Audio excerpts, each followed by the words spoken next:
Salut à tous et bienvenue dans cette nouvelle actualité sportive. On commence en Angleterre avec Pep Guardiola qui s'est exprimé sur le départ de Mohamed Salah. Il avoue que l'Égyptien va lui manquer, tout comme Jürgen Klopp avant lui. Guardiola explique même qu'il utilisait Salah comme exemple pour préparer sa défense pour illustrer sa technique balle au pied. Preuve de l'impact énorme du joueur en Première Ligue. Direction maintenant l'Espagne avec Pau Cubarsí qui n'a pas hésité à affirmer que son équipe est favorite pour remporter la Coupe du Monde 2026. Mais il reste lucide en rappelant que plusieurs grandes nations peuvent aussi viser le titre. Toujours en Espagne, l'ancienne nutritionniste du Real, Itziar González, a violemment critiqué le staff médical sur les réseaux sociaux. Elle accuse notamment le club de ne pas avoir respecté ses recommandations et dénonce un fonctionnement interne très problématique. Elle va même plus loin en affirmant que le staff médical du Real utilise la version gratuite de ChatGPT pour administrer des compléments alimentaires aux joueurs. Des révélations qui font énormément parler auprès des supporters. Autre sujet au Real Madrid, le président Florentino Pérez fait pression personnellement pour prolonger Vinicius Junior depuis des mois. Les discussions sont en cours et le club souhaite absolument sécuriser l'avenir de sa star brésilienne. Justement, en parlant de Vinicius, Kylian Mbappé a été interrogé sur la question et il a tenu à le défendre. Il explique « Je ne suis pas Vini. Si vous voulez, je peux le retrouver et le faire venir ici. Je ne suis personne pour donner des conseils. Je dois juste prendre soin de lui, le protéger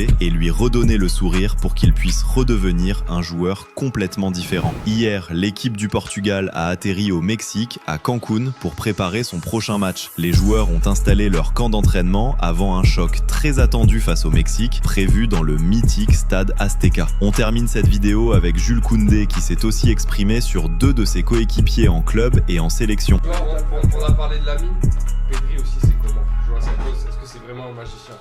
Écoute, je vais te dire simplement, Pedri, c'est moi, c'est mon joueur préféré. Ah oui? Ouais, il est trop fort.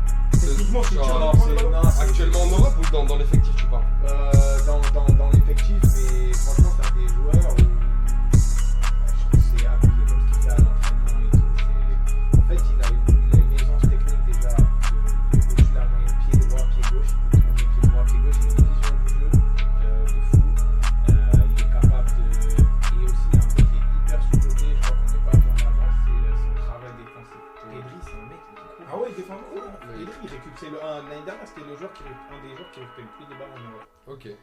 Il court genre des 12 km par match et en même temps il a aussi la tâche de prendre le ballon, de faire avancer l'équipe, de conduire par la passe, de casser des lignes. Pedri, il est trop fort. Ok, ouais, Pedri, c'est vraiment Trop sérieux fort. en fait. Ouais. Je pense que les gens se rendent compte quand même. Ouais, À quel point. de plus Toi, en plus. des fois, il faut mettre entre guillemets, le clubisme de côté si on est objectif. Objectivement, c'est très, Pedri, très si fort. t'aimes le football, pour moi, t'es obligé d'aimer. Tu vois, Exactement. comme Lamine et comme d'autres, hein, tu vois.